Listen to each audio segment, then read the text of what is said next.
प्यारे सज्जनों, हम सभी जानते हैं कि सृष्टि के रचयिता ब्रह्मा जी हैं, पालनहार विष्णु जी हैं और संहारकर्ता शिव है।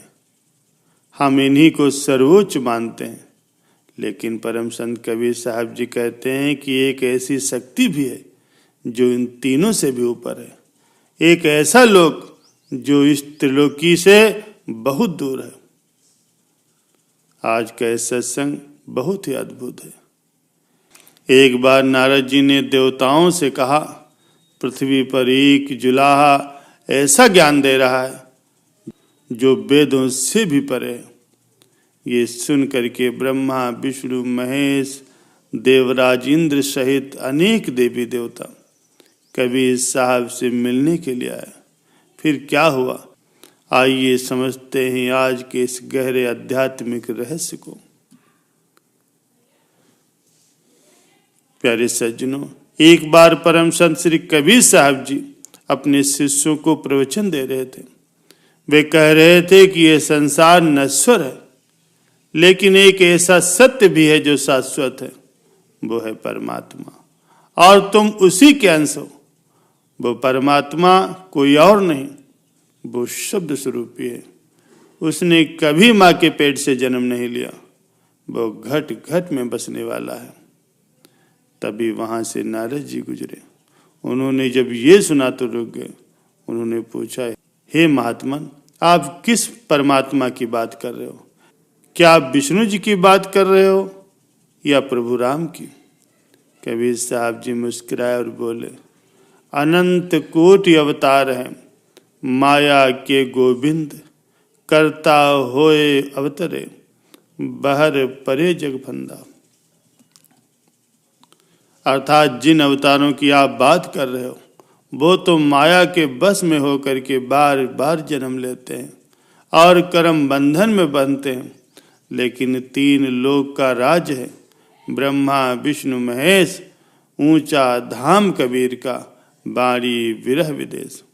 कबीर साहब ने कहा, ब्रह्मा, विष्णु और महेश केवल त्रिलोकी के स्वामी हैं, लेकिन मेरा धाम तो सतलोक है जो इन तीनों से बहुत ऊपर है। वहाँ न धूप है, न छांव है, न हवा है, न पानी है, वो केवल शब्द के आधार पर टिका है। नारद जी ये सुन करके हैरान रह गए।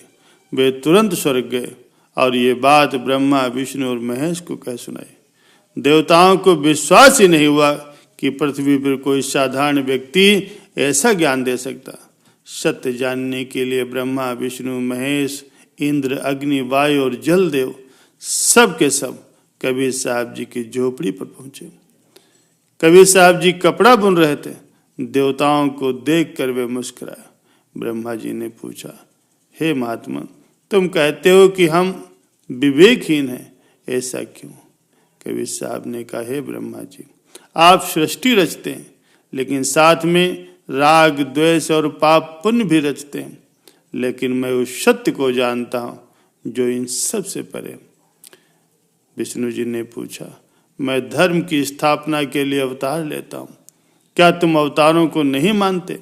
कबीर साहब ने कहा, मैं किसी को अस्वीकार नहीं करता, लेकिन हर आत्मा में परमात्मा बनने की क्षमता होती है। जब जीव अपने अहंकार को त्याग देता है तो वो खुद ही अविनाशी हो जाता है।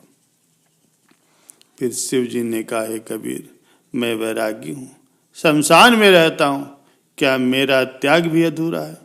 कबीर साहब ने बड़ी विनम्रता से कहा, हे महादेव, शरीर पर राख मलने से या घर छोड़ देने से वैराग्य नहीं होता।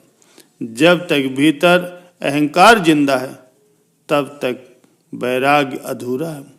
असली वैराग्य वो है जो मन की वासनाओं को जला दे। प्यारे सज्जनों, इंद्रदेव को अपने स्वर्ग पर बहुत घमंड था। उन्होंने कहा, हे कबीर, तुम कौन हो जो स्वर्ग को भी तुच्छ बताते हो? प्रमाण दो कि तुम हमसे श्रेष्ठ हो। कबीर साहब ने शांत भाव से एक सूखी लकड़ी की ओर इशारा किया और अग्निदेव से कहा, हे अग्निदेव, आप तो सब कुछ जला सकते हैं, जरा इस मामूली लकड़ी को जलाकर दिखाइए।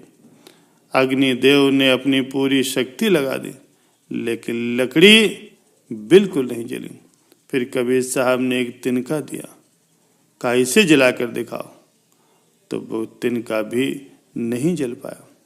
फिर वायुदेव से कहा, हे वायुदेव, इस तिनके को उड़ा कर दिखाओ। वायुदेव ने तूफान ला दिया, लेकिन वो तिनका अपनी जगह से हिला तक नहीं। फिर जलदेव से कहा, गंगा जी में एक लहर पैदा करके दिखाओ, लेकिन जल बिल्कुल स्थिर रहा। सारे देवता हैरान रह गए, उनकी शक्तियां काम क्यों नहीं कर रहे थे। तब कबीर साहब ने रहस्य खोला, हे देवताओं, ये शक्ति तुम्हारी नहीं है, तुम तो केवल एक माध्यम हो। अग्नि में जलाने की शक्ति, वायु में उड़ाने की शक्ति और जल में शीतलता, ये सब उस परमपिता परमात्मा की दी हुई है। जब तक वो न चाहे पत्ता भी नहीं हिल सकता, और मैं उसी परमात्मा का संदेश वाहक हूं। तुम अपने आप को कर्ता मान बैठे हो, यही तुम्हारा ज्ञान है।